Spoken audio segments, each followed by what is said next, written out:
Thank you.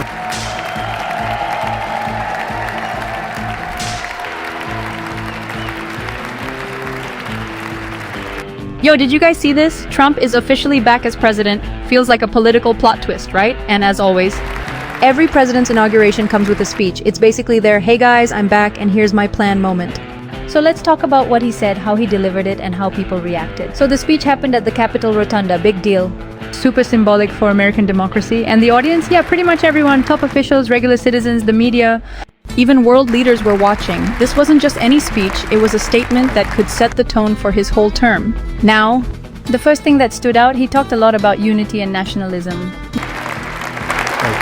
Thank you very much, everybody. Well, thank you very, very much.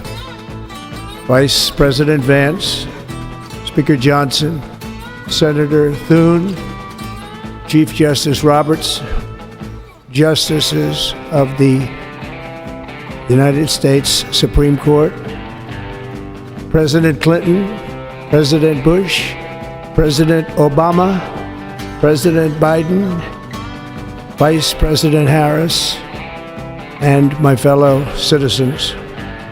The golden age of America begins right now.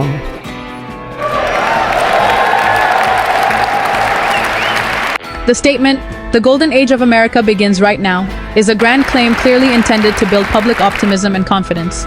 In history, the term golden age refers to a glorious period of a country with a strong economy, political stability, technological advancement, and dominant global influence. By saying that the golden age has just begun, he wants to create the impression that his administration will bring about great change after a period of perceived troubles. The question is this realistic?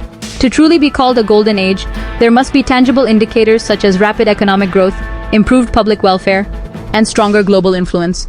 If the political and economic situation is instead full of challenges, such as deepening polarization, or pressure from other countries like China and Russia, then this claim could be considered mere rhetoric.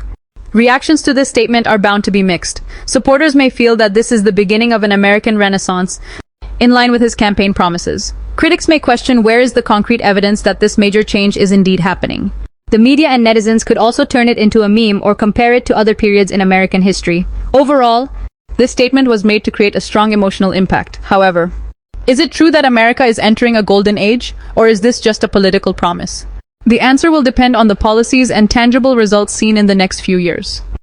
From this day forward, our country will flourish and be respected again all over the world. We will be the envy of every nation, and we will not allow ourselves to be taken advantage of any longer. During every single day of the Trump administration, I will very simply put America first.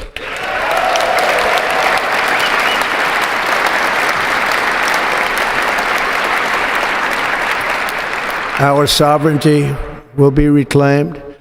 Our safety will be restored. The scales of justice will be rebalanced. The vicious, violent, and unfair weaponization of the Justice Department and our government will end.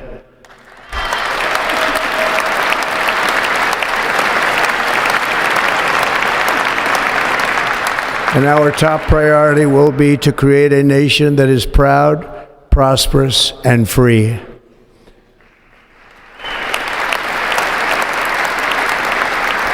America will soon be greater, stronger, and far more exceptional than ever before. I return to the presidency confident and optimistic that we are at the start of a thrilling new era of national success. A tide of change is sweeping the country, sunlight is pouring over the entire world, and America has the chance to seize this opportunity like never before. But first, we must be honest about the challenges we face. While they are plentiful, they will be annihilated by this great momentum that the world is now witnessing in the United States of America. As we gather today, our government confronts a crisis of trust. For many years, a radical and corrupt establishment has extracted power and wealth from our citizens while the pillars of our society lay broken and seemingly in complete disrepair. We now have a government that cannot manage even a simple crisis at home, while at the same time stumbling into a continuing catalog of catastrophic events abroad. It fails to protect our magnificent, law-abiding American citizens, but provides sanctuary and protection for dangerous criminals, many from prisons and mental institutions that have illegally entered our country from all over the world. We have a government that has given unlimited funding to the defense of foreign borders, but refuses to defend American borders or, more importantly, its own people. Our country can no longer deliver basic services in times of emergency, as recently shown by the wonderful people of North Carolina, been treated so badly.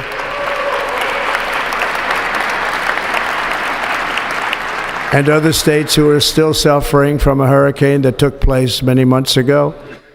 Or more recently, Los Angeles, where we're watching fires still tragically burn from weeks ago without even a token of defense.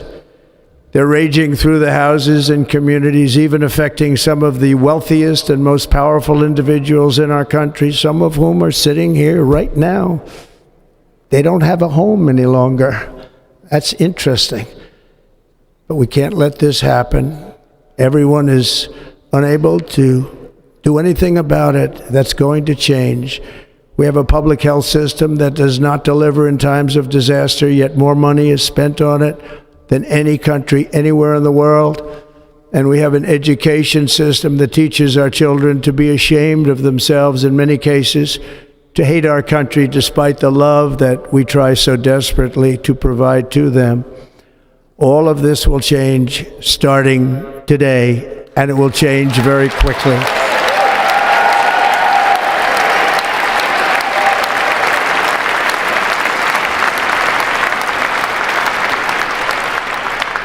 My recent election is a mandate to completely and totally reverse a horrible betrayal and all of these many betrayals that have taken place, and to give the people back their faith, their wealth, their democracy, and indeed their freedom. From this moment on, America's decline is over.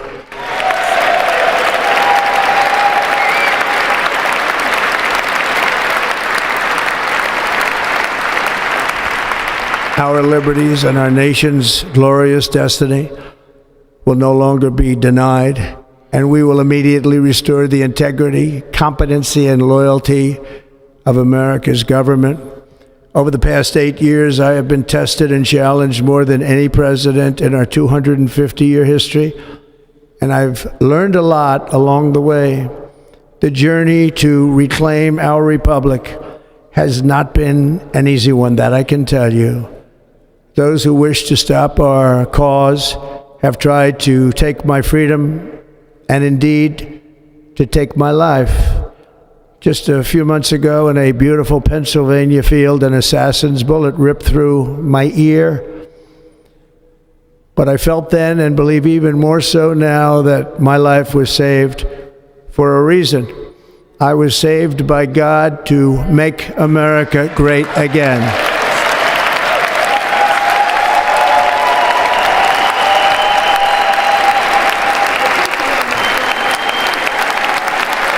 Thank you.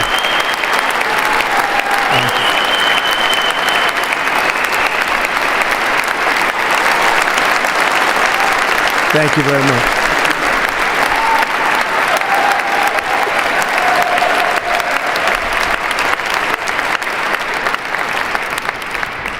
That is why each day under our administration of American patriots, we will be working to meet every crisis with dignity and power and strength. We will move with purpose and speed to bring back hope, prosperity, safety, and peace for citizens of every race, religion, color, and creed. For American citizens, January 20th, 2025 is Liberation Day. Basically, we got to stick together as a nation. Pretty standard for any president, but what's interesting is that he also pushed for more public involvement in politics. It wasn't just, trust me, I got this, but more like, yo, you guys need to step up too. It's like he's trying to get people to do more than just complain on social media. As for policies, no surprises there. He focused on the economy, national security, and social issues. But what really made his speech stand out was the way he delivered it. Trump loves repetition. If you hear a phrase multiple times, it's intentional. He wants it drilled into people's minds. Wouldn't be shocked if America First made a comeback in this one.